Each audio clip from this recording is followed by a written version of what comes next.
सूर्य को साक्षी रखकर वचन दूंगा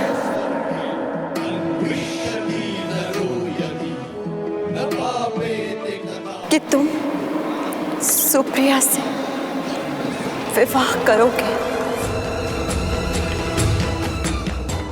दान दो अंगराज, दान दो। सूर्य को साक्षी मानकर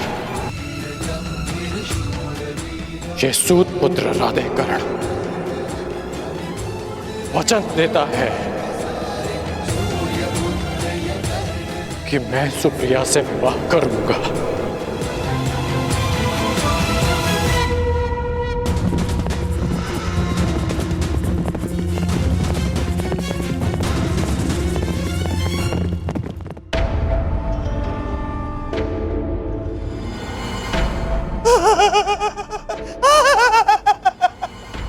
पक्षीदूत लौट आया है, अर्थात संदेश समय रहते मेरे होने वाले सम्राट को मिल चुका है। पक्षीदूत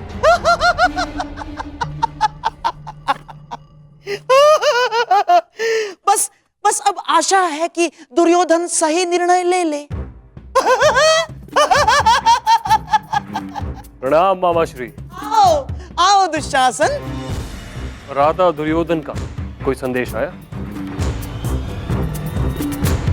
संदेश? दुर्योधन जिस परिस्थिति में है दुशासन, उस परिस्थिति में संदेश महत्वपूर्ण नहीं। महत्वपूर्ण है तो केवल त्वरित प्रतिक्रिया। अब आशा है कि दुर्योधन बल का नहीं, बुद्धि का उपयोग करेगा। मामाश्री, भ्राता दुर्योधन किसी भी स्थिति को संभालने में पूर्ण सक्षम है। हाँ? समझ नहीं आता कि आप भ्राता दुर्योधन पर इतना संदेह क्यों करते हैं? क्योंकि दुर्योधन के नाम में ही युद्ध है दुशासन। उसे युद्ध के अतिरिक्त और कोई भाषा नहीं है। वो केवल लाहौकार के भांति बलपूर्वक हथौड़ा चलाने में ही विश्वास रखता है। परंतु भानुमति का ये विवाह प्रकरण स्वर्ण के भांति कोमल है। यदि यहाँ बुद्धि और धैर्य से काम नहीं लिया जाएगा तो सब कुछ हाथ से निकल जाएगा दुशासन। परंतु ये विवाह इतना महत्वपूर्ण क्यों है? अरे पांडव तो लाक्षागृह में ये बात किसी के कानों तक नहीं पहुंचनी चाहिए। परंतु यहाँ इस बंद कक्ष में कौन हमारी बात सुनेगा? यही तो तुम समझते नहीं हो दुशासन। सुनो, एक वृक्ष जितना बड़ा होता है उसकी परछाई भी उतनी ही बड़ी बनती है। और ये भीतियां जितनी ही बड़ी होती है उनके कान उतने ही बड़े हो जाते हैं दुशासन। परंतु इस विवाह की आवश्यकता क्या है मामाश्री? क्योंकि युद्ध में एक योद्धा एक नहीं अनेक शस्त्र लेकर प्रस्तुत होता है, ताकि एक टूट जाए तो वो निहत्था ना हो। मवेशियों को द्वार बंद हो जाने के पश्चात भी खूंटे से बांधा जाता है। क्यों? क्योंकि नियतिवश द्वार खुल भी जाए तो वो भाग ना सके। मैं अब भी कुछ नहीं समझा मामा। तुम्हें समझने की आवश्यकता भी क्या है दुशासन? है? जाओ, पुरोचन को अभी यहीं इसी समय मेरे सामने प्रस्तुत करो। जाओ।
दक्षिणा स्वीकार करें गुरुदेव।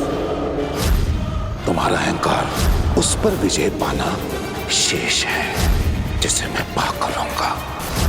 आज मैं एक राजा का पिता हूं और तुम कुछ भी नहीं द्रौपद।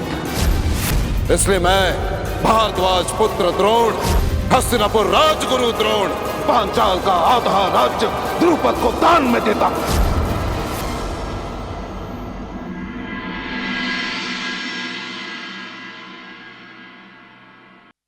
क्या ऋषि यज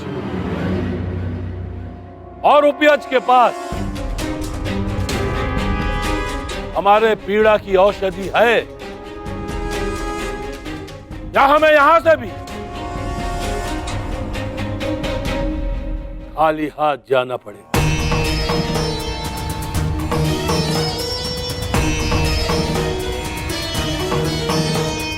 स्वागत है आपका पंचाल नरेश। नहीं नहीं, पांचाल नरेश नहीं। और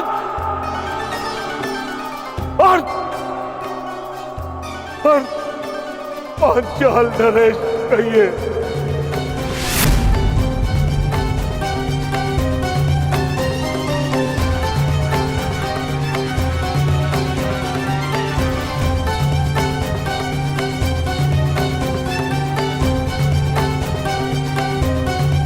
भ्राता यज को ज्ञात था कि तुम अवश्य आओगे द्रुपद।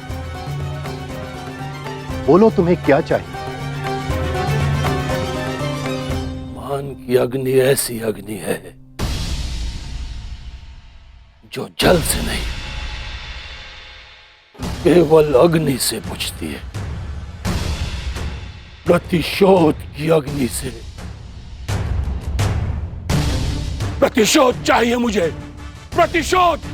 द्रोण का शव चाहिए मुझे, हस्तिनापुर का विनाश चाहिए मुझे, और उन्हीं बाणों से चाहिए जिन्होंने मेरे सम्मान को शत विशत किया है।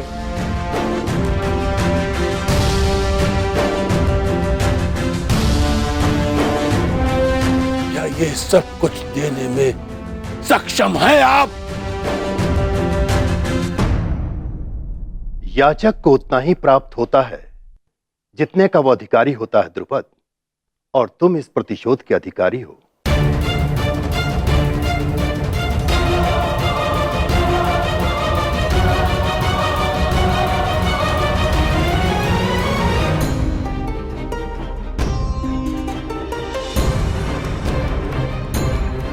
मैं सबके समक्ष अर्जुन को द्वंद्व की चुनौती देता हूं। आज तुम्हें ज्ञात होगा कि धनुर्विद्या में तुम मुझसे कितने छोटे हो अर्जुन। अब बातों के बाहर चल चुके हो तो धनुर्ज्ञान दिखाओ, अन्यथा पराजय स्वीकार करो। विजेता का चयन शेष है कुमार अर्जुन। यदि तुम वही अर्जुन हो जिसे मैं वर्षों से जानता हूं, तो मुझे पूर्ण विश्वास है कि तुम अपना अधूरा द्वंद्व अवश्य पूरा करोगे। आज यह आचार्य द्रोण की बनाई हुई सीमा नहीं है अर्जुन।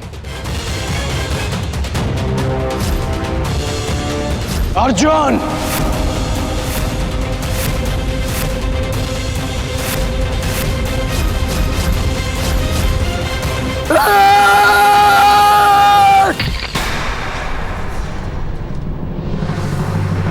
अर्जुन पुत्र, इतने व्यथित क्यों हो अर्जुन पुत्र? हूं मैं व्यथित, और तब तक रहूंगा जब तक कर्ण के साथ मेरा अधूरा द्वंद्व पूर्ण नहीं हो जाता, और जब तक उसके कवच को मैं अपने बाणों से भेद नहीं देता। इतना क्रोध ठीक नहीं है पुत्र। कर्ण से इतनी शत्रुता क्यों? क्योंकि वो सदा रुकावट बनकर मेरे मार्ग में आ जाता है। एक कारण बताइए, क्यों मैं उससे बैर ना रखूं? क्यों मैं उसके नाश के स्वप्न ना देखूं? क्यों मैं उसके हृदय को अपने बाणों से भेद ना दूं? क्यों मैं उसके प्राण न ले लूं? तुम ऐसा नहीं कर सकते क्योंकि कर्ण तुम्हारा।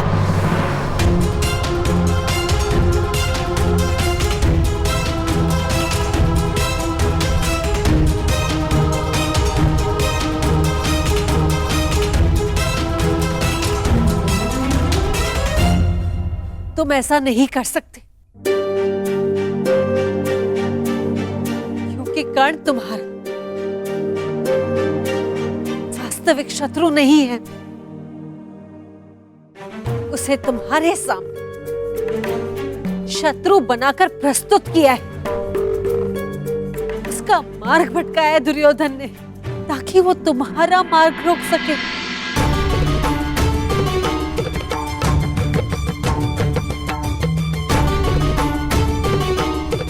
यही रंगभूमि में हो, भानुमति के स्वयंवर में भी यही हुआ।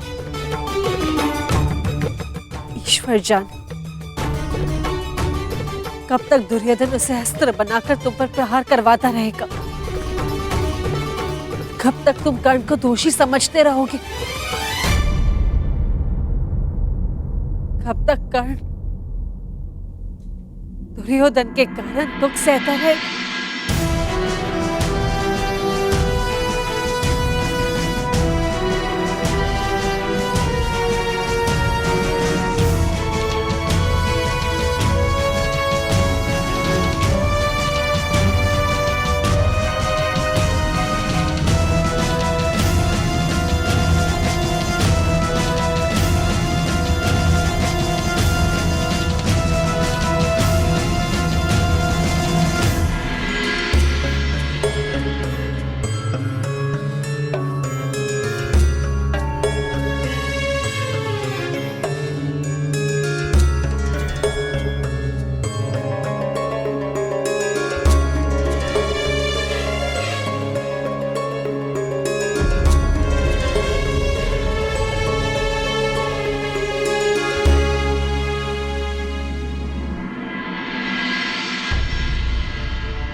प्रेम त्याग है, त्याग प्रेम है, फिर क्यों व्याकुल मन।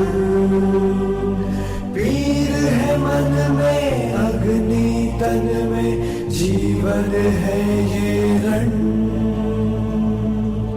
किसको पाए किसको खोए, विकट समय भीषण। जीवन से भी धर्म बड़ा है, सुख सुविधा से कर।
हमारा प्रेम इन फूलों की तरह रहेगा जो सारे संसार को सुगंधित कर देगा।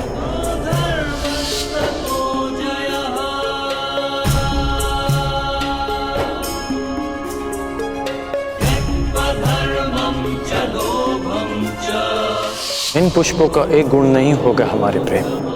वो क्या? ये हमारा प्रेम कभी मुरझाएगा नहीं।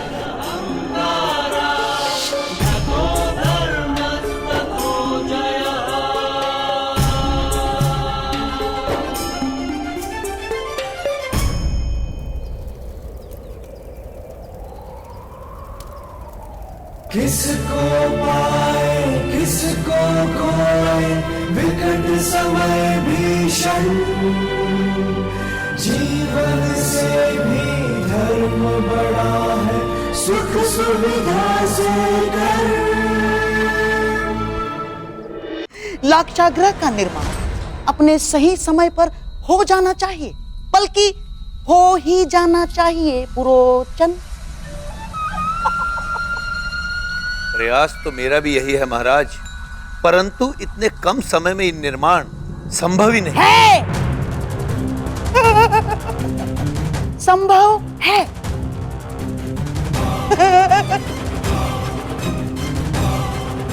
पुरोचन, आओ आओ समझाता हूं। लाक्षागृह का निर्माण अपने निर्धारित समय पर हो जाना चाहिए। हाँ, हो जाना चाहिए, नहीं तो पांडवों के स्थान कोई और अपने परिवार सहित उस लाक्षागृह में भस्म हो जाएगा।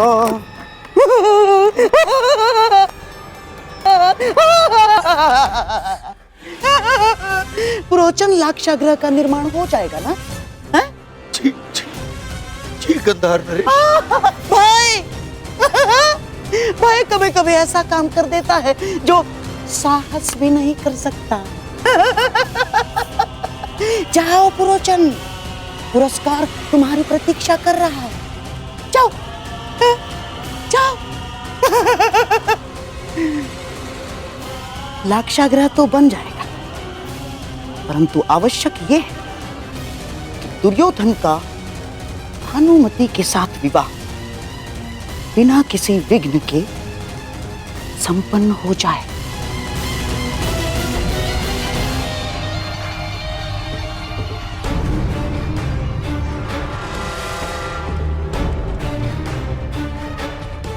दो लक्ष्य, द्रोण का वध और हस्तिनापुर का विनाश। तो यज्ञ में 2 आहुति, 2 संतान, 1 पुत्र द्रोण के वध के लिए, 1 पुत्री हस्तिनापुर के विनाश के लिए। तो फिर प्रतीक्षा कैसी? यज्ञ आरंभ कीजिए।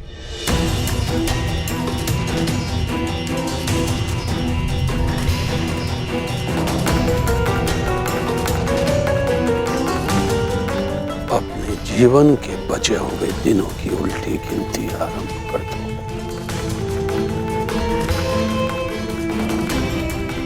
जब तक मैं अपनी इच्छा पूर्ण नहीं कर लेता, मैं इस यज्ञ से नहीं उठूंगा।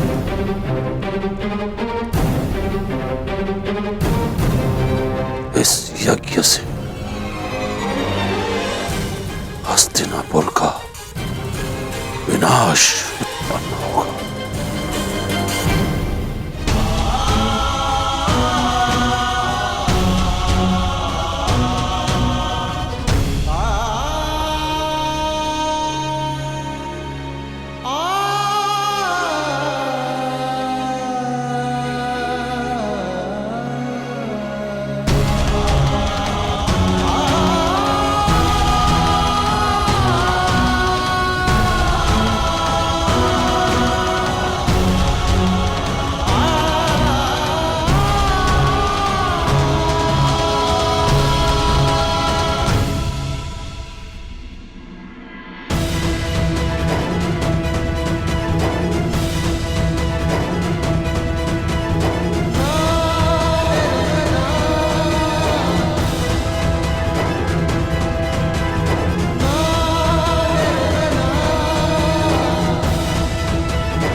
ठहरो दुर्योधन।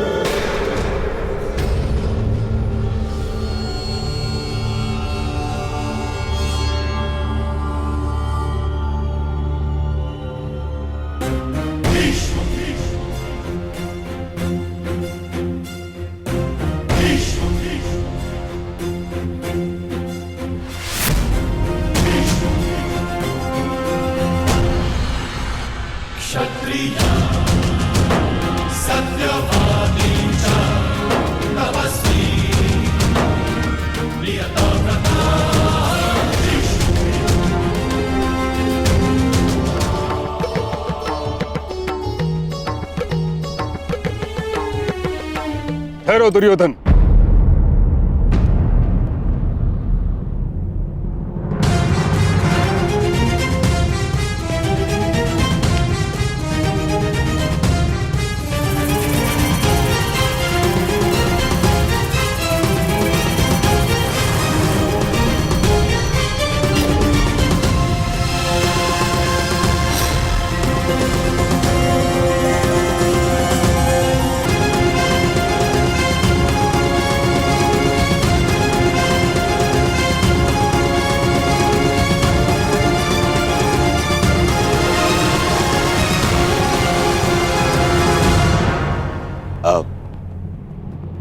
आइए पितामह, मैं सौभाग्यशाली हूं कि मुझे मेरे विवाह में आपका आशीर्वाद मिलेगा। आइए।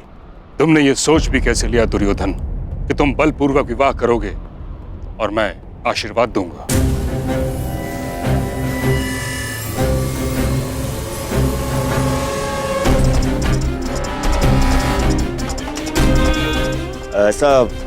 ऐसा नहीं है पितामह। ये विवाह भानुमति की सहमति से ही हो रहा है।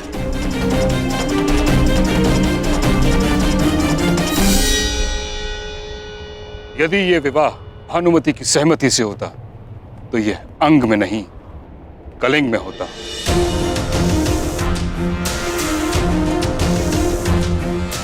तुम्हें हरण करने की आवश्यकता नहीं होती दुर्योधन।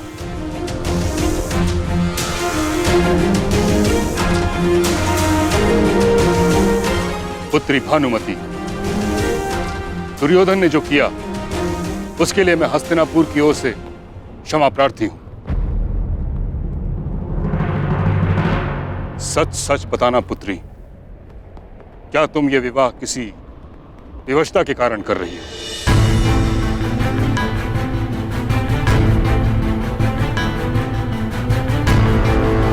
स्वयंवर में जो हुआ हुआ, परंतु इस समय भीष्म तुम्हारे सामने उपस्थित है। किसी से भयभीत होने की कोई आवश्यकता नहीं। यदि यह विवाह तुम्हारी सहमति से नहीं हो रहा तो मैं वचन देता हूं कि तुम्हें सम्मानपूर्वक कलिंग वापस भेज दिया जाएगा।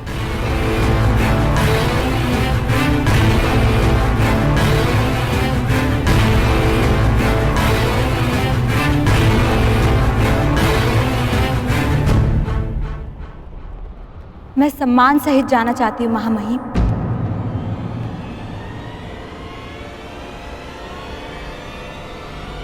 परंतु कलिंग नहीं, हस्तिनापुर।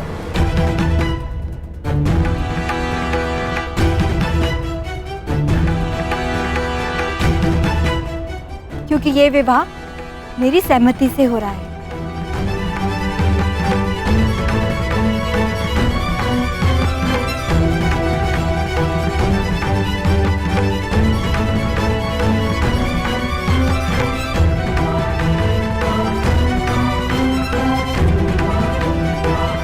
अब तो आप मुझे आशीर्वाद देंगे ना पितामह, और मित्रकर्ण को भी।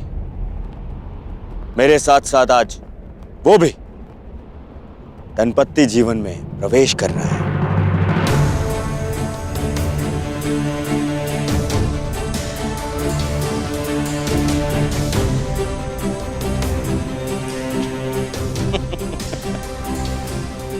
ऐसे क्या देख रहे हैं पितामह? कर्ण कुछ ऐसा तो नहीं कर रहा है जो आज से पूर्व ना हुआ।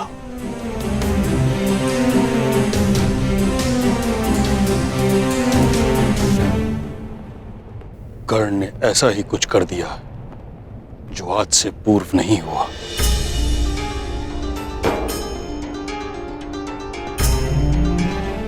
ये तुमने क्या किया कर्ण? अधर्मं च लोभं च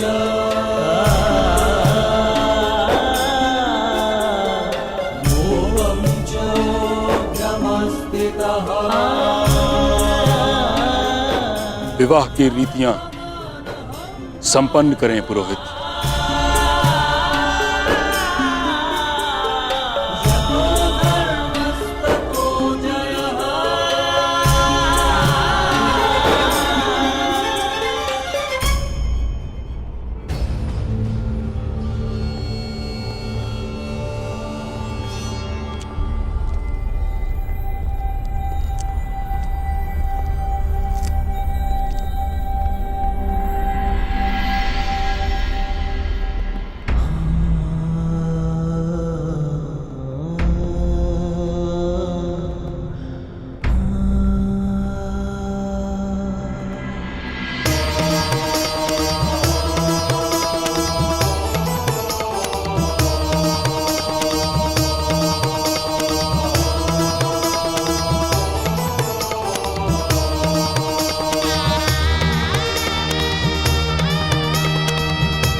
आइए।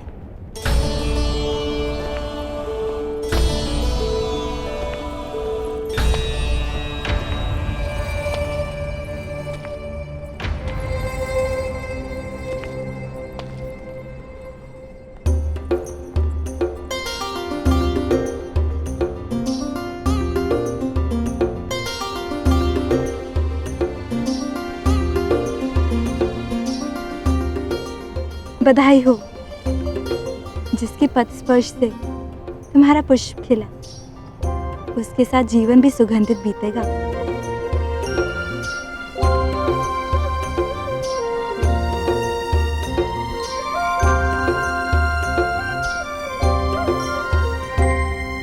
अंगराज कर्ण,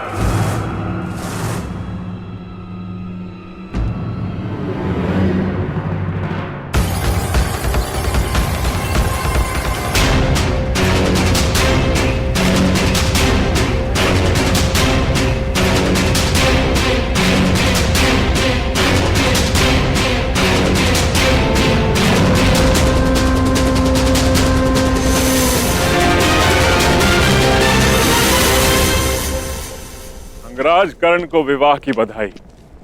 जरासंध की शुभकामनाएं स्वीकार करो मित्र।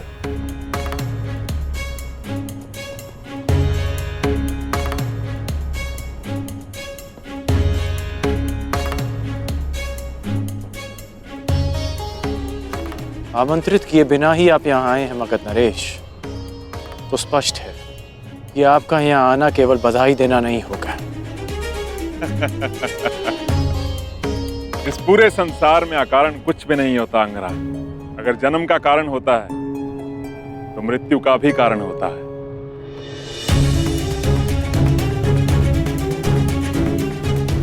वर्षा आने का कारण धरा की प्यास को बुझाना होता है और अग्नि जलने का कारण घर्षण होता है। और दो लोग मित्रता भी इसी कारण से करते हैं, जो अपने शत्रुओं से अधिक बलशाली बन सके। मेरे यहां उपस्थित होने का भी एक कारण है, किंतु इतना समय है मेरे पास कि मैं तुम्हारे विवाह की औपचारिकताएं पूरी होने तक रुक सकूं। विवाह करो, कारण उसके पश्चात बताऊंगा।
मैं भुगतग्राम जा रही हूँ।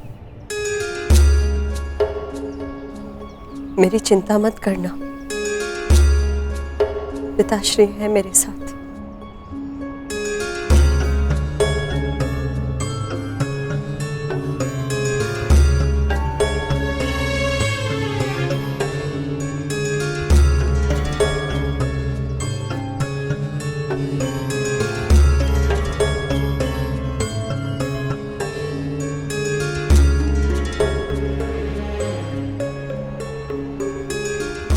क्षमा करना कर्ण, सुप्रिया को माला देने से पूर्व मैंने उसमें से ये पुष्प निकाल लिया।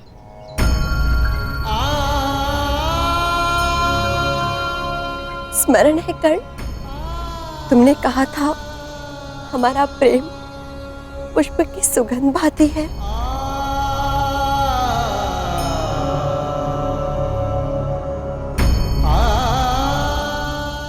सुगंध जिसे केवल अनुभव किया जा सकता है, स्पर्श नहीं किया जा सकता।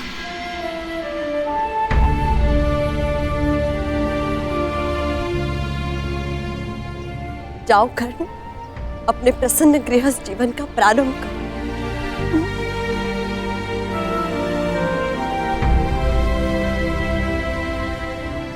पता नहीं क्यों ऐसा नहीं लगता कि ये हमारी अंतिम भेंट है।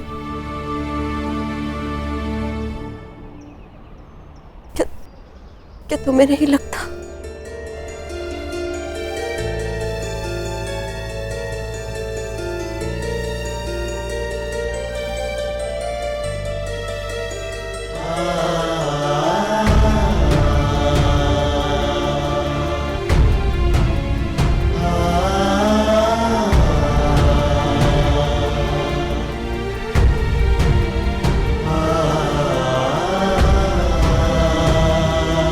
मैंने सदा तुम में अपना नायक देखा है, जिसके लिए उसका कर्तव्य सबसे महत्वपूर्ण है। सदा अपने धर्म पर टिके रहना, जो उचित लगे वही निर्णय लेना, ये मैंने तुम्हीं से सीखा है और वही किया है मैंने। मैं जा रही हूँ कर्ण, परंतु जिस प्रकार एक दीपक के बुझ जाने से प्रकाश नहीं मरता, एक स्वप्न के टूट जाने से आशा नहीं मरती, एक फूल के मुरझा जाने से उपवन नहीं मरता, उसी प्रकार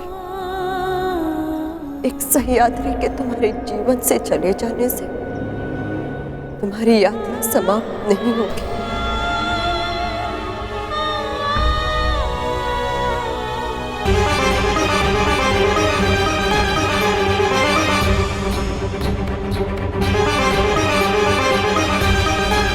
मुरझाए पुष्प की सुगंध पुष्प को खो देने का स्मरण कराती है। हमारा प्रेम सुगंध बनकर नहीं, एक पीड़ा, एक वेदना बनकर हमारे हृदय में हमेशा रहेगा।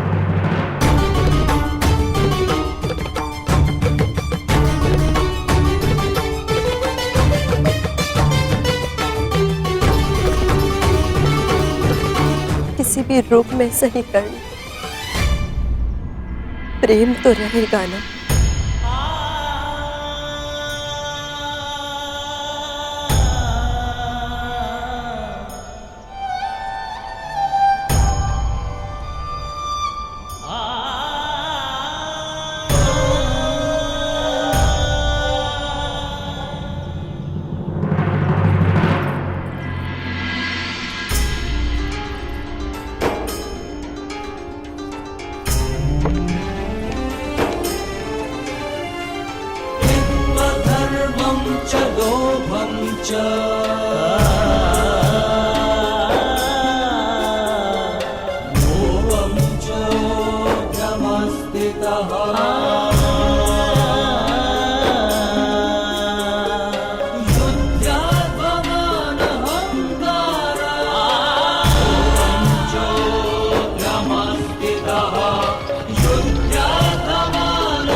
अपने आने का कारण बताइए मगध नरेश।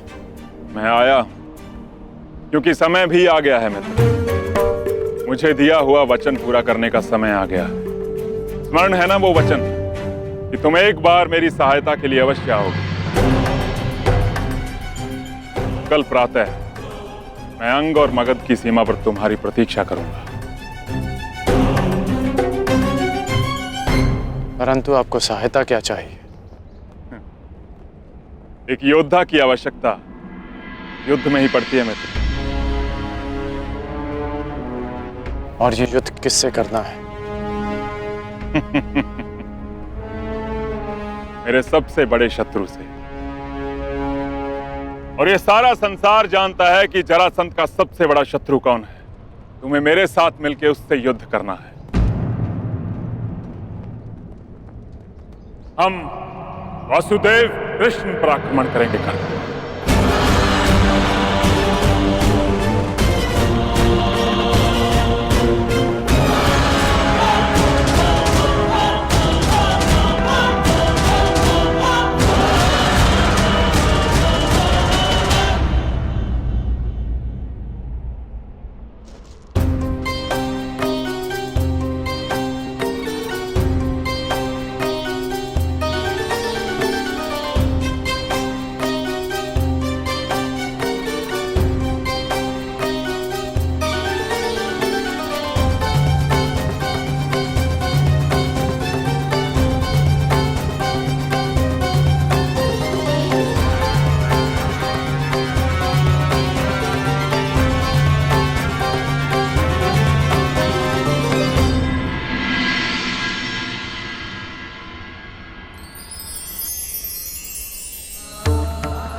आप प्रार्थना करते हैं राधे?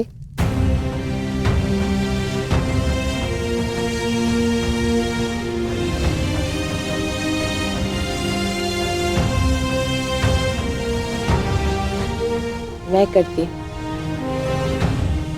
सदा नियम से। और एक कुंवारी कन्या की प्रार्थना सदा उसके पति के विषय में होती है। तो क्या मांगा आपने अपनी प्रार्थना में? यही कि मेरा पति ऐसा हो जिसके सामने आते ही मेरा शीश आदर से झुक जाए और जिसके विषय में सोचकर गर्व से उठ जाए। परंतु हर स्त्री की भांति मेरे मन में भी चिंता रहे कि मेरे आराध्य मेरी प्रार्थना सुनेंगे या नहीं।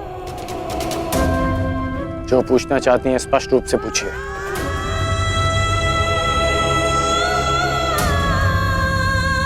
विशाली कौन है अंगराज?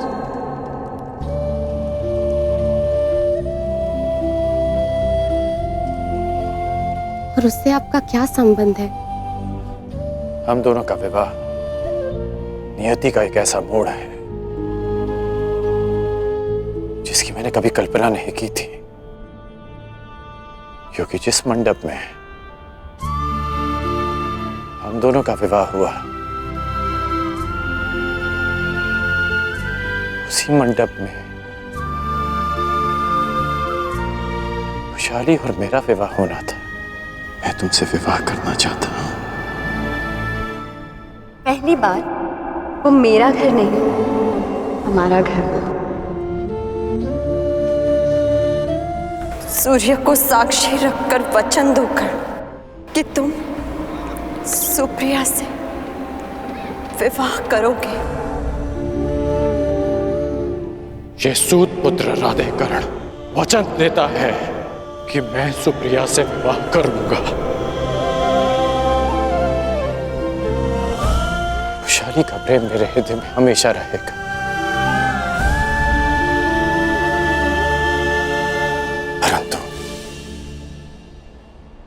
पति का कर्तव्य है। एक पति का धर्म निभाने में कर्ण कभी कोई त्रुटि नहीं करेगा।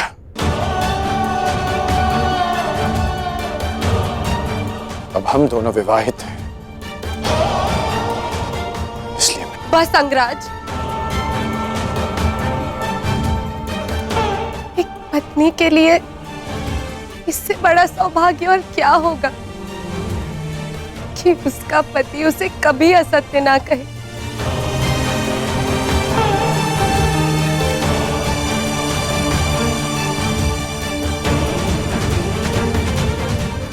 मेरे आराध्य ने मुझे मेरी पूजा का फल दे दिया। अंगराज, आपको भी उसी आराध्य की पूजा करनी चाहिए। प्रतीत होता है कि आपके आराध्य बड़े शक्तिशाली हैं। कौन है वो? कुछ कहते हैं कि वो देवों के देव हैं और कुछ उन्हें हमारी ही भांति मात्र एक मनुष्य मानते हैं, जो अजर नहीं, अमर नहीं, परंतु मेरे जैसे भक्तों के लिए वो मृत्यु, जीवन और जड़ से कहीं आगे है। आपने भी उनका नाम सुना होगा। वो है वासुदेव कृष्ण। कृष्ण, मुझे दिया हुआ वचन पूरा करने का समय आ गया। स्मरण है ना वो वचन कि तुम एक बार मेरी सहायता के लिए अवश्य आओगे। हम वासुदेव कृष्ण पर आक्रमण करेंगे।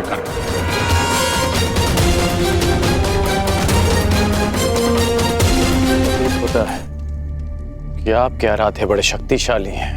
कुछ कहते हैं कि वो देवों के देव हैं और कुछ उन्हें हमारी ही भांति मात्र एक मनुष्य मानते हैं। वो है कृष्ण, श्याम वर्ण के, जो जीवन के हर अंधकार को समाप्त करने में सक्षम है, जो अपने भक्तों की हर कठिन यात्रा में उनके सारथी है। लीला पुरुषोत्तम, मुरलीधर, कन्हैया।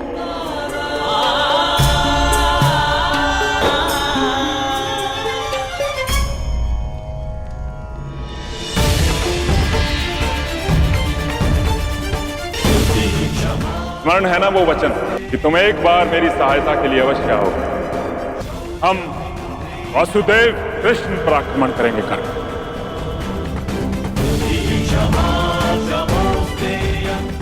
जिसे अपना आदर्श मानकर मैं समाज में परिवर्तन लाना चाहता हूं, उसी वासुदेव से युद्ध कैसे करूं? परंतु जरासंध को दिया वचन भी नहीं तोड़ सकता। मुझे वचन दो मित्र, तुम उस मायावी का मान मर्दन करोगे।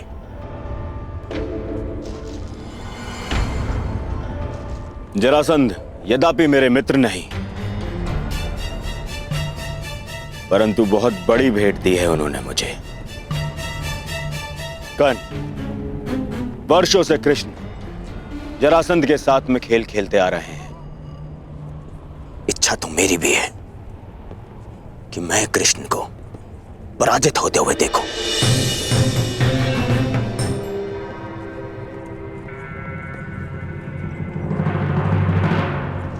जिसे तुमने आज तक देखा नहीं, उनसे इतनी शत्रुता क्यों मित्र? कई लोग उन्हें ईश्वर मानते हैं, अवतार मानते हैं। यही तो विडंबना है मित्र।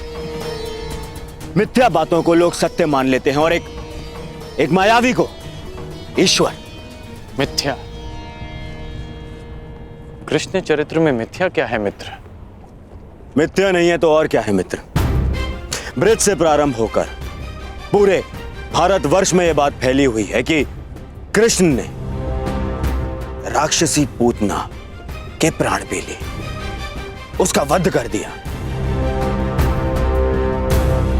ये कथा तो माता ने मुझे भी सुनाई थी कि उन्होंने पूतना का वध कर दिया।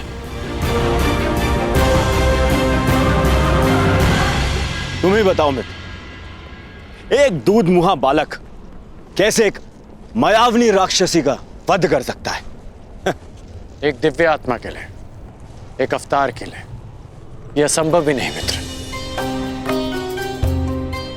अच्छा, फिर तो तुम्हें उस कथा में भी विश्वास होगा कि घुटने पे चलते हुए कृष्ण ने अपने मुख में अपनी माता यशोदा को पूरे ब्रह्मांड के दर्शन करवा दिए।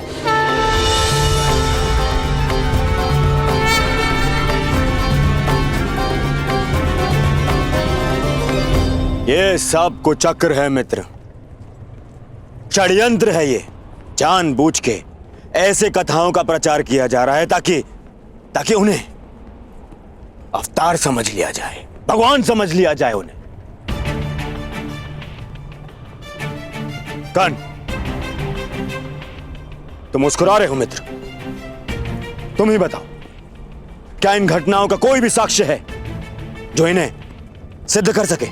मित्र, क्या सत्य है और क्या असत्य है, इस विवाद में मैं नहीं पड़ना चाहता।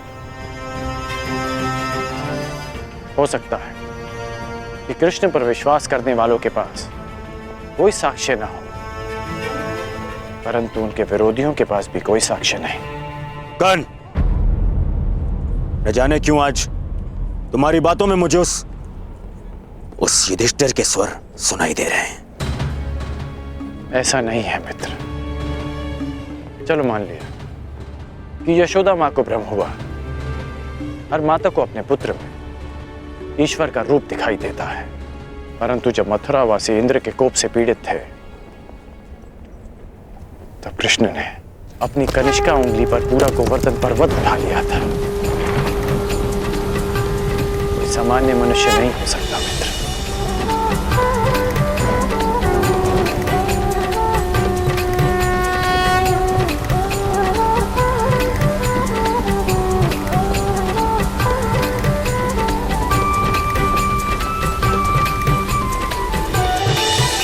कालिया मर्दन, क्या यह भी भ्रामक प्रचार लग रहा है?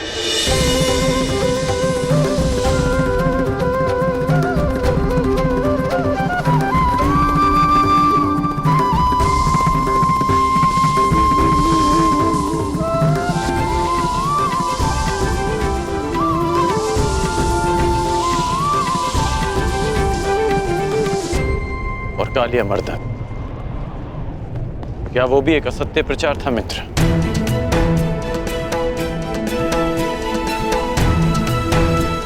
उस महाविषधारी, महाशक्तिशाली सर्प का अंत करने वाला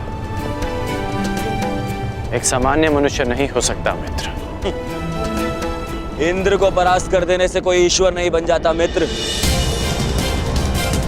तुमने भी तो इंद्र को परास्त किया, परंतु तुम्हारा कोई भक्त नहीं, तुम्हें कोई ईश्वर नहीं मानता। उल्टा बचपन से लेकर रंगभूमि तक तुम्हें तो संघर्ष करना पड़ा है। और विष से बच पाना कोई चमत्कार नहीं है मित्र। मैं भी बचपन से धीमे विष पे पला, तो क्या मैं स्वयं को अवतार घोषित कर दूं? तो तुम्हें लगता है कि कृष्ण ने ऐसा कुछ नहीं किया जो उन्हें एक सामान्य मनुष्य से ऊपर कर देता है? क्या कंस का वध कर पाना एक सामान्य मनुष्य के लिए संभव है? तुम ही बताओ मित्र। हाँ, ये मैं मानता हूं, एक ग्वाले के लिए कंस वध करना बड़ी उपलब्धि, परंतु इसे हम एक ग्वाले की शक्ति कह सकते हैं, कोई ईश्वरी चमत्कार नहीं। तुम तो कृष्ण की हर उपलब्धि पर प्रश्न उठा रहे हो मित्र।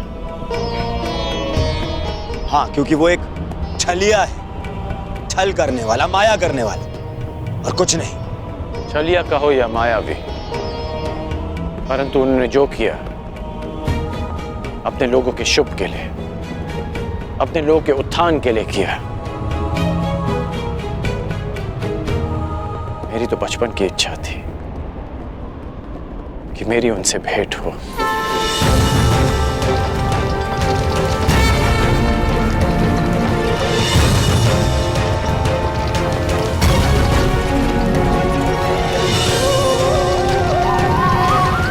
जरासंध के कारण ये भेंट तो होगी।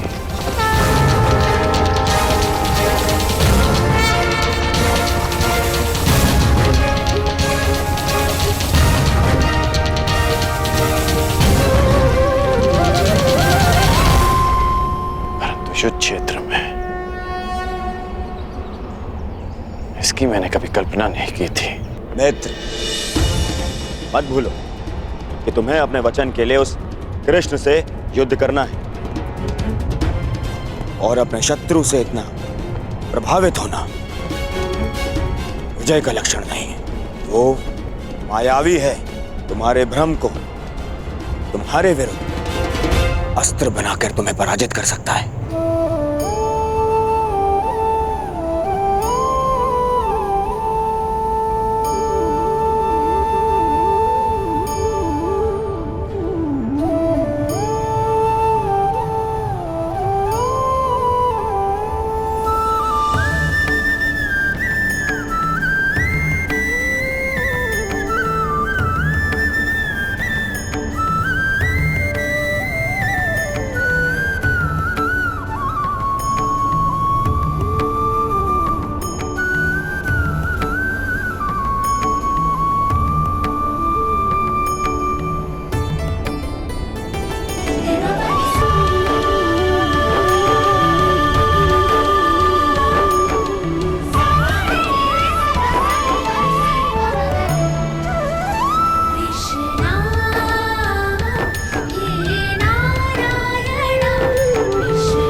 वो मायावी है, वो जहां अपने पांव रखे वहां सब कुछ परिवर्तित हो जाता है।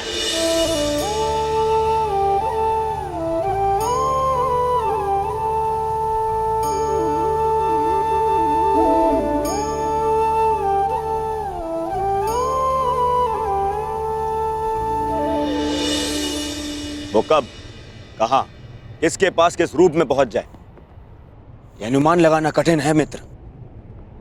तुम्हें उसकी माया से सावधान रहना होगा।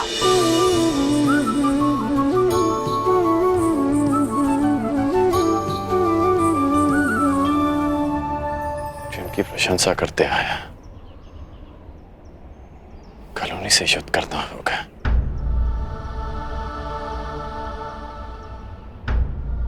समझ नहीं आता कि क्या करूं।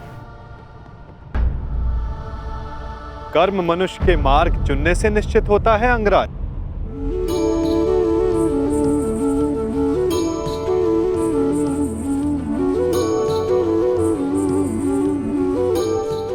प्रश्न ये करना चाहिए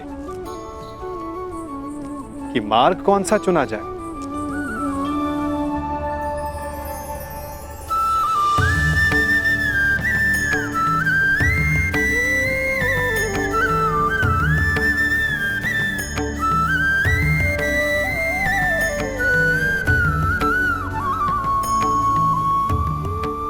क्योंकि लक्ष्य उत्तम होने पर भी यदि मार्ग अनुचित हो तो लक्ष्य प्राप्ति असंभव है।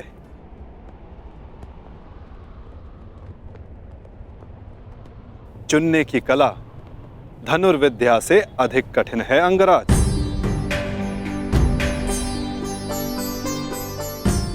जैसे एक महान योद्धा उचित मार्ग नहीं चुनता तो अनुचित मार्ग उसे चुन लेता है और महान से सामान्य बना देता है।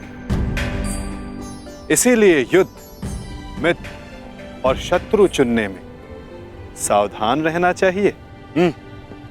दो मित्रों के वार्तालाप में विघ्न डालने वाले तुम हो कौन?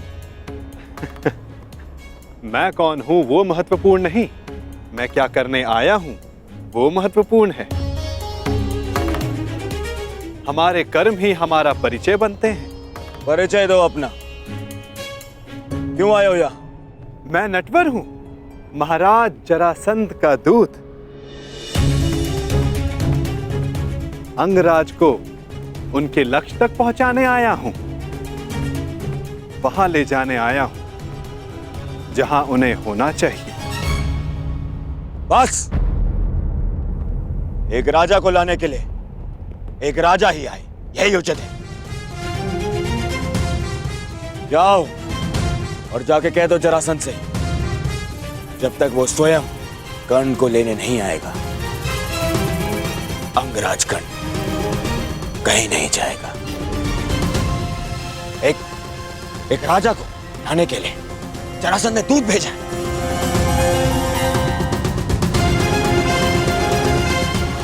ये नियम के विरुद्ध है। नियमों के विषय में हस्तिनापुर के महान राजकुमार दुर्योधन ने एक बात कही है। क्या वो बात आपने नहीं सुनी? क्यों?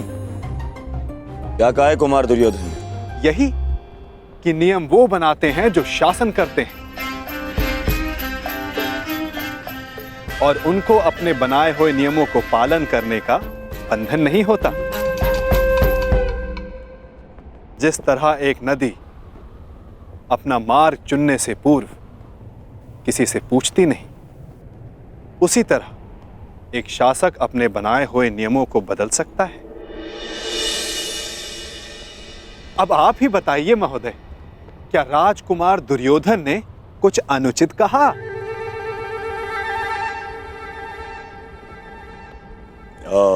नहीं नहीं,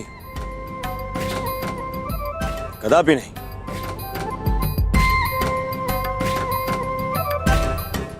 दूत का कार्य है संदेश देना अंगराज, परंतु फिर से कहूंगा, चयन करने का उत्तरदायित्व तो आपका है। आप मेरे साथ आना चुनते हैं या नहीं, ये तो आप पर निर्भर करता है। कर्ण ने यदि कुछ चुना है तो केवल अपने वचन का पालन करना है। मैं तुम्हारे साथ आऊंगा दूत।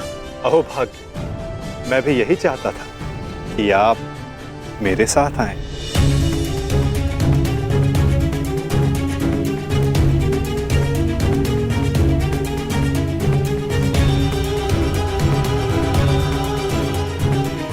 जाओ मित्रगण, मुझे भी हस्तिनापुर जाना है एक आवश्यक कार्य के लिए। एक उक्ति आपके लिए भी है राजकुमार। ईर्ष्या की अग्नि सबसे पहले ईर्ष्यालु को जलाती है।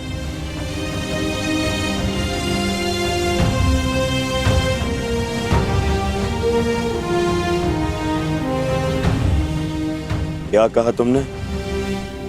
बस एक महान पुरुष की उक्ति स्मरण हो आई, सो कह दी।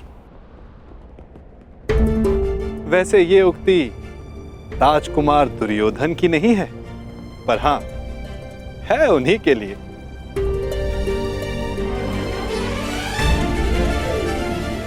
आपका दूत आपकी प्रतीक्षा कर रहा है अंगराज।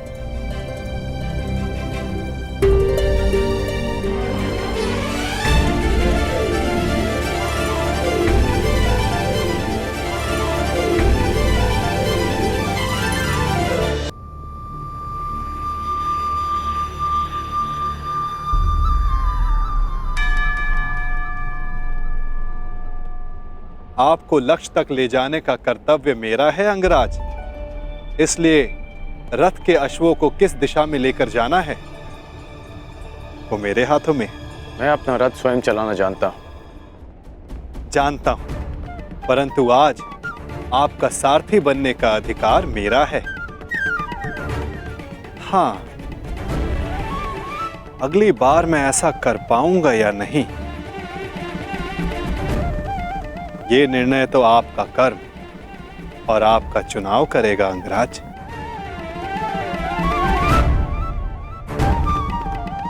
चलो नटवर, जरासंध मेरी प्रतीक्षा कर रहे होंगे। प्रतीक्षा केवल प्रारब्ध करता है अंगराज। कल को प्रारब्ध क्या रूप लेकर आए ये किसी को नहीं पता। कभी कभी हम किसी और लक्ष्य की कामना करते हैं और हमें कोई और लक्ष्य चुन लेता है।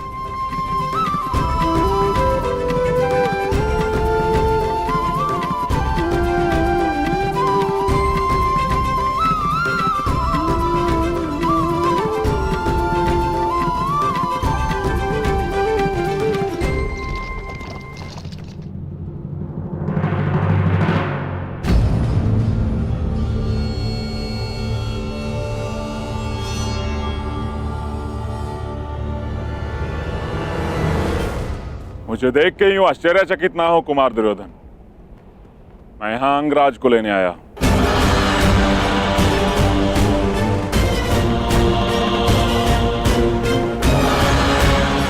परंतु अभी अभी आपका दूत कर्ण को अपने साथ में लेकर गया। दूत? परंतु मैंने तो कोई दूत नहीं भेजा। एक राजा को स्वयं राजा लेने आएगा, यही नियम है। नहीं भेजा? फिर वो कौन था जो कर्ण को ले गया?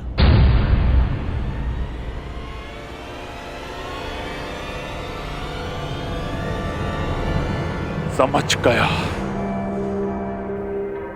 वही छलिया, वही मायावी जो हर बार जरासंध की छाती पर एक और पराजय का घाव कर जाता। कृष्ण, वासुदेव कृष्ण।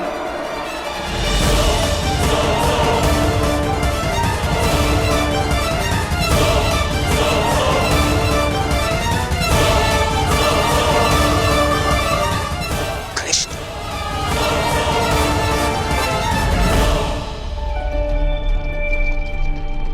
बहुत अच्छी बात कही तुमने कि यदि उचित मार्ग ना चुनो तो अनुचित मार्ग हमें चुन लेता है। किसने कही हैं ये पंक्तियां? अंगराज प्यासा नदी का मीठा पानी पीता है, उसके उद्गम की खोज नहीं करता। भूखा मीठा फल खाता है, वो फल किस पेड़ पर था उस पर शोध नहीं करता। ठीक उसी प्रकार किसने क्या कहा है वो महत्वपूर्ण नहीं,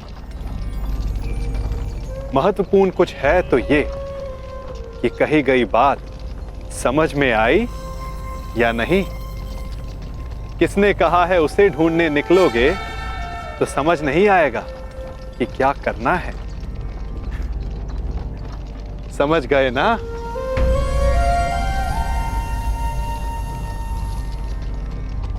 इतना अवश्य समझ गया कि तुम कोई भी बात सीधी तरीके से नहीं करते। दूत हूं, मार्गदर्शक हूं, और जीवन का मार्ग कभी सीधा नहीं चलता।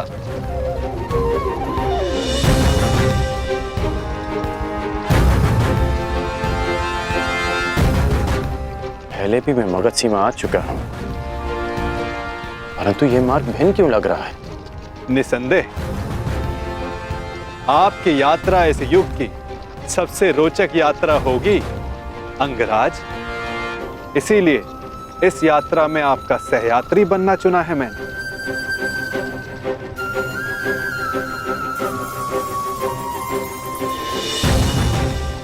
परंतु ये यात्रा अंत नहीं।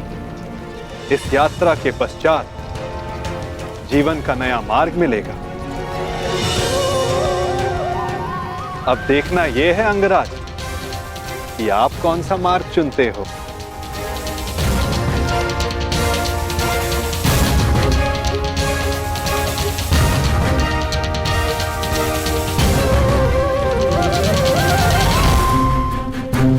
पहले भी मैं मगध सीमा पर आ चुका हूं, परंतु यह मार्ग थोड़ा भिन्न लग रहा है।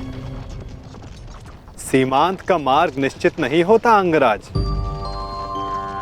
निश्चित तो उचित अनुचित होता है, अर्थात उचित दिशा निश्चित करना ही सत्य है।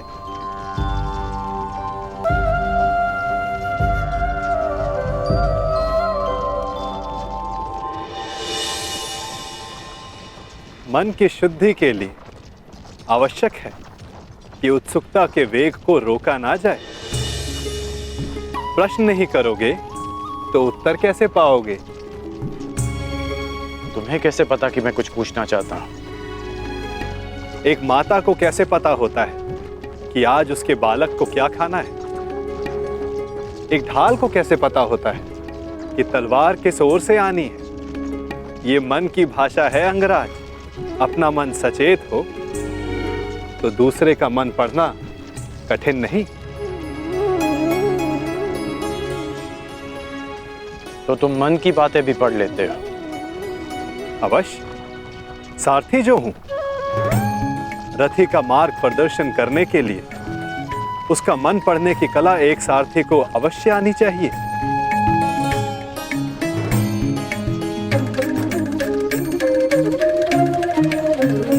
वैसे युद्ध करने में बहुत कुशल होना अंगराज? ये क्यों पूछा तुमने? ऐसे ही जो वासुदेव से युद्ध करने को उपस्थित हो उसका युद्ध कौशल तो विलक्षण होना चाहिए।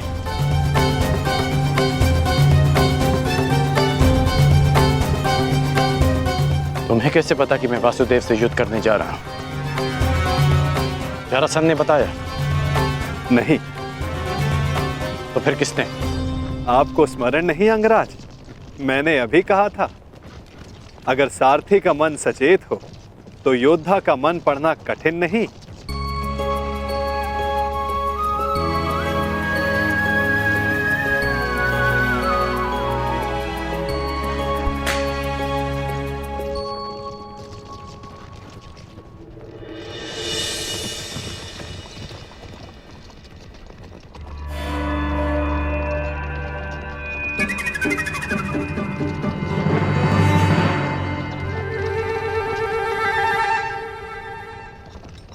सारथी, और तीव्र और तेज चलाओ।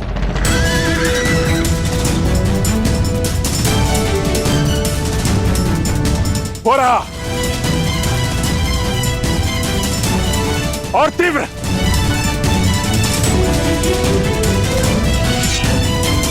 जरासंध को एक बार और मूर्ख नहीं बना सकता ये वासुदेव।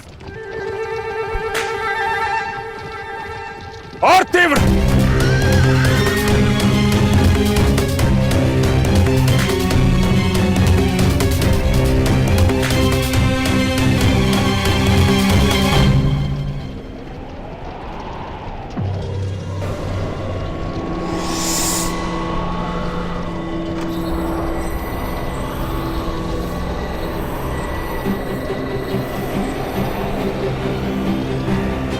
कहां गया ये छलिया?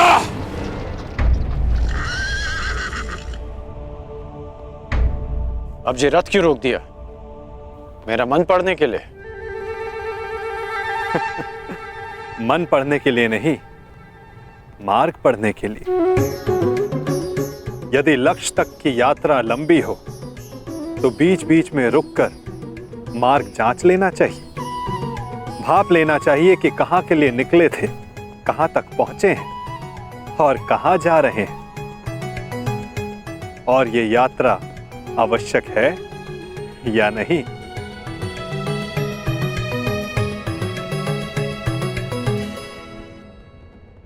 सारथी, रोको रथ, रथ रोको।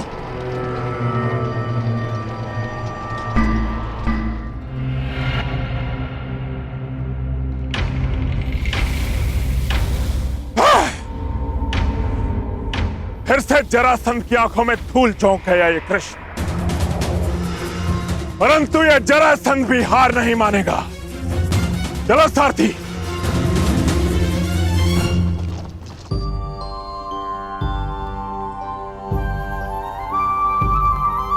यदि मार्ग की जांच कर ली हो तो प्रस्थान करें। रथी को समय पर लक्ष्य तक पहुंचाना भी सारथी का ही कर्तव्य है। सत्य कहा आपने, परंतु एक बार पुनः विचार कर लीजिए अंगराज। अर्थात मैं इंद्र का सारथी नहीं कि मैं जल और वायु पर भी रथ चला सकूं। सामने देखिए अंगराज।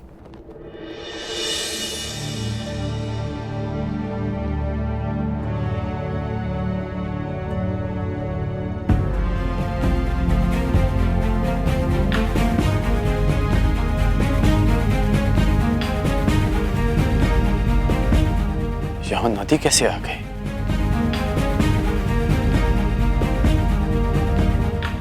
और मैंने इसे पहले क्यों नहीं देखा? नदी हमारे मार्ग में नहीं आई है अंगराज, हम नदी के मार्ग में आए हैं। अब सोचना यह है कि इस बाधा को कैसे पार करेंगे आप।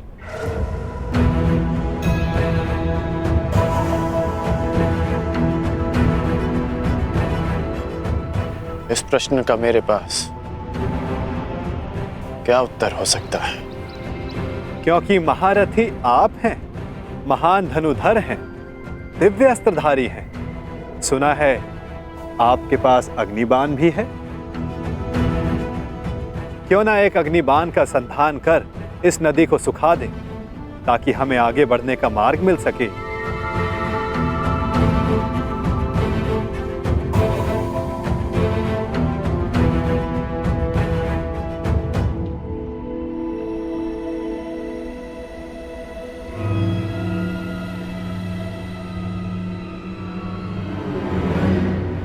आपके लिए समय से ज्यादा महत्वपूर्ण और कुछ है?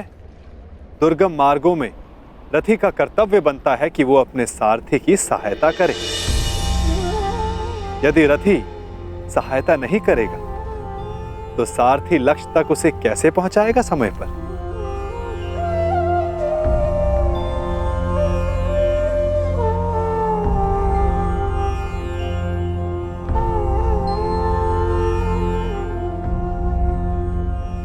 यदि लक्ष्य तक की यात्रा लंबी हो तो बीच बीच में रुककर मार्ग जांच लेना चाहिए।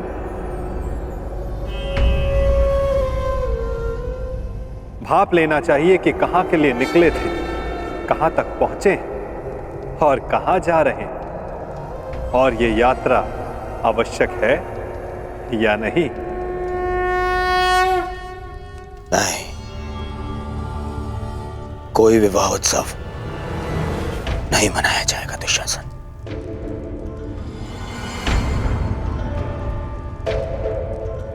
दुर्योधन तब उत्सव मनाएगा जब उन पांडवों का अंत हो जाएगा। उत्तम दुर्योधन, उत्तम।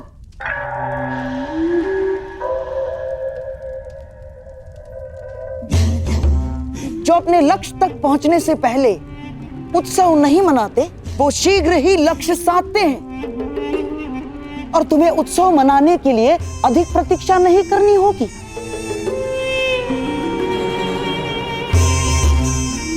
पुरोचन अधिकतम अगली पूर्णिमा तक लाक्षागृह का निर्माण कर ही देगा। तो बस तुम्हारे लक्ष्य प्राप्ति के लिए केवल 15 दिन शेष हैं। नहीं मामाश्री, नहीं। केवल लाक्ष गृह के निर्माण हो जाने से कुछ नहीं होता। प्रश्न तो ये है कि क्या हमारे कहने पर ही वो पांडव वहां जाने के लिए प्रस्तुत होंगे? अवश्य होगा मेरे होने वाले सम्राट, अवश्य होगा। विशेषकर तब जब वर्णावत में हस्तिनापुर के युवराज का सम्मान और सत्कार करने के लिए वहां उन्हें बुलाया जाएगा। ये केवल संभावना है मामाश्री, संभावना। यदि उन्होंने वहां जाने से मना कर दिया तो गाय को अपने वश में कर लो तो बछड़े अपने आप विवश हो जाते हैं। ठीक उसी प्रकार पांडवों की माता श्री कुंती का सत्कार किया जाए तो उसके 5 पुत्रों को आना ही होगा। यदि वो 5 उंगलियां हैं तो कुंती उनका शरीर है, शरीर। वो जहां जाएगी ये 5 उसके साथ जाएंगे ही।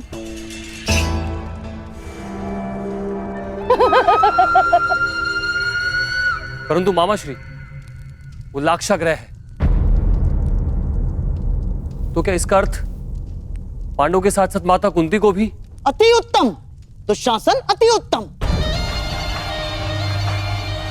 तुम्हारे मन में अचानक से दया जाग गई मैं तो बड़ा प्रसन्न हुआ अपने भांजे की मानवता से।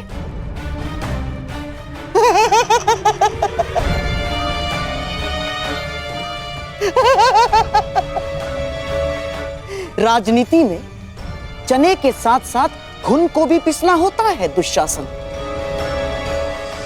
और हां, कुंती तो तुम्हारी माता समान है, तो उसे अपने पुत्रों के वियोग में व्यथित होने दोगे? क्यों ना उसके पुत्रों के साथ ही उसके आने वाले कष्टों का भी समापन कर दिया जाए।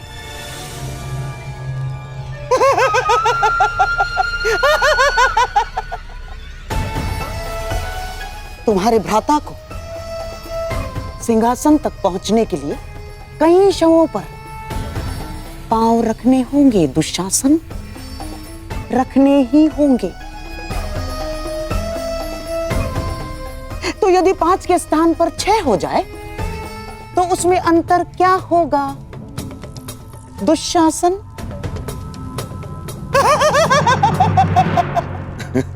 उचित उचित उचित कहा मामा श्री आपने।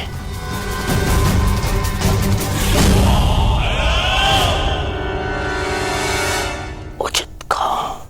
ये उचित नहीं है। क्या उचित नहीं है अंगराज? अस्त्रों का प्रयोग। मैं योद्धा हूं, हत्यारा नहीं।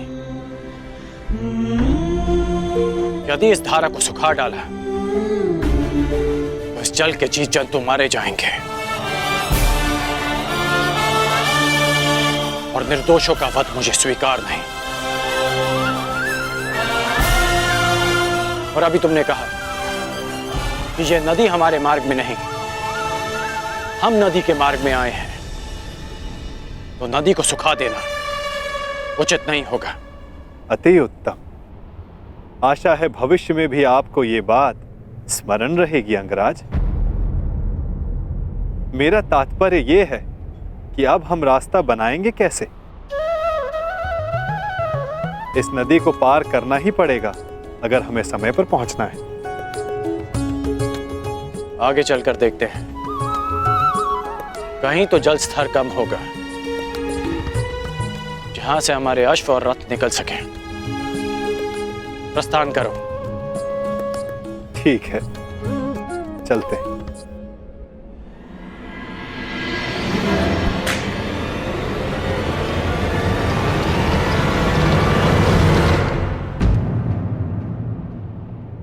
अंगराज, लगता है हम दलदल में फंस गए। हमारा रथ फंस गया है अंगराज।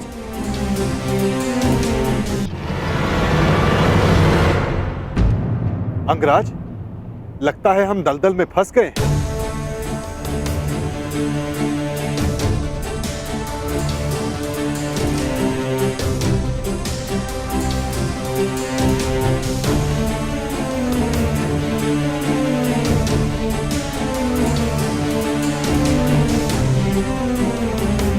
रथ से उतरो नटवर, अन्यथा तुम्हारे भार से यह चक्र भूमि में और धंस जाएगा।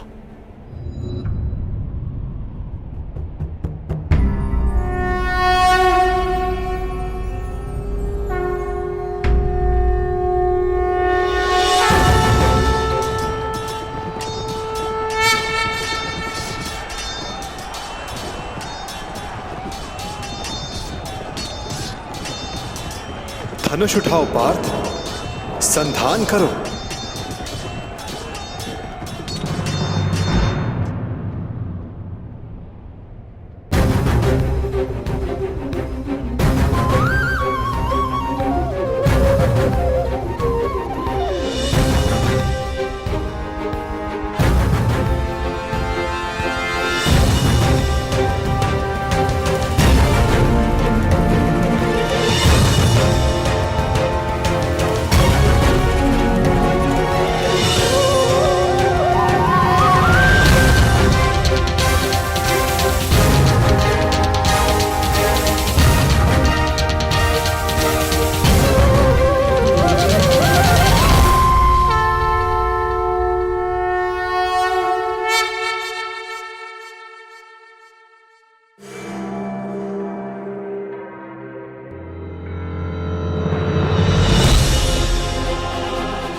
अब हमें शीघ्रता करनी चाहिए। वर्तमान के कर्म भविष्य में फलदायी होते हैं अंगराज। कोई ऐसा कार्य मत करना कि भविष्य पीड़ादायी हो।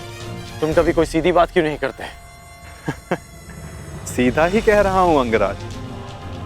आपका भविष्य युद्ध है और युद्ध पर समय पर पहुंचने के लिए नदी सुखाने के अतिरिक्त आपके पास कोई और मार्ग है?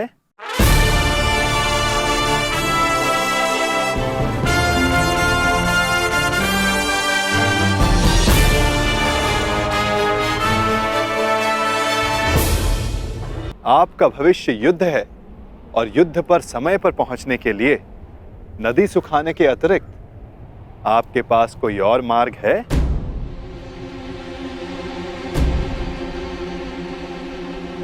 मार्ग है। तुमने उचित कहा कि मैं धनुर्धारी हूं।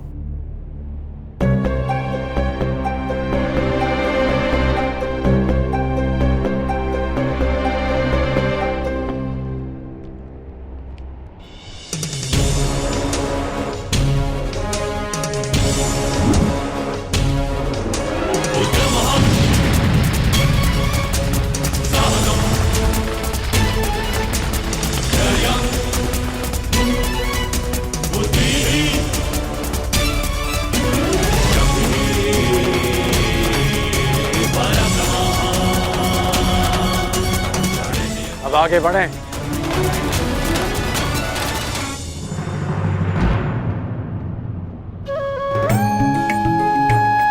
निर्दोषों की प्राणों की रक्षा के लिए अपना लाभ छोड़ देना अच्छा लक्षण है कौंताय।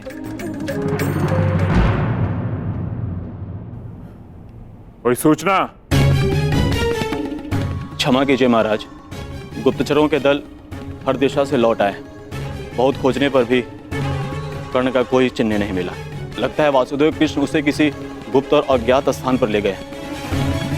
क्या अब भी युद्ध को प्रस्तुत होना चाहेंगे अंगराज कर्ण की अनुपस्थिति में भी?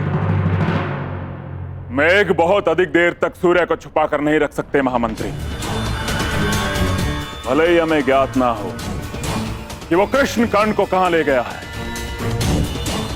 परंतु हमें यह विश्वास अवश्य है कि कर्ण युद्ध के नियत समय पर युद्ध क्षेत्र में अवश्य पहुंच जाएगा, क्योंकि युद्ध की चुनौती और वचन की पूर्ति, इन दोनों को कर्ण कभी नहीं टाल सकता। युद्ध की तैयारियां करो। कल सूर्योदय होते ही जरासंध कृष्ण का दलन करने को प्रण करेगा। मगध नरेश की! मगध नरेश की! मगध नरेश की! मगध नरेश की! मगध नरेश की! मगध नरेश की! मगध नरेश की! मगध नरेश की! मगध नरेश की!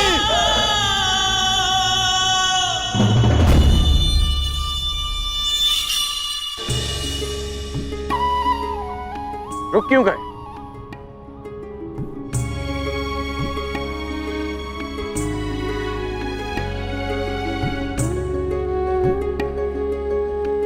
अरे रथ से क्यों उतर गए? नटवर!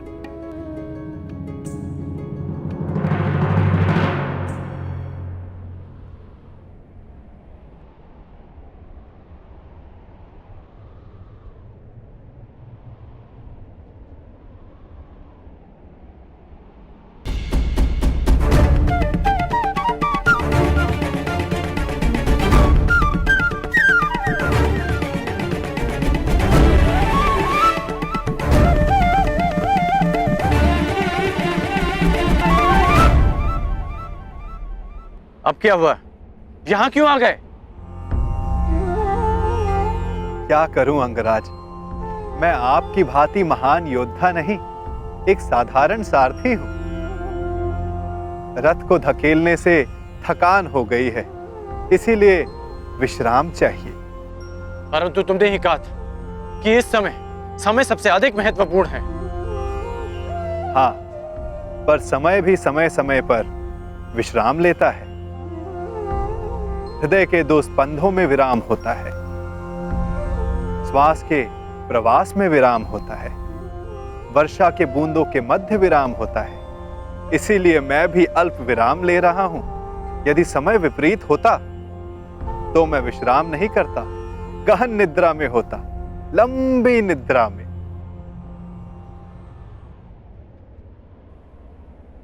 नटवर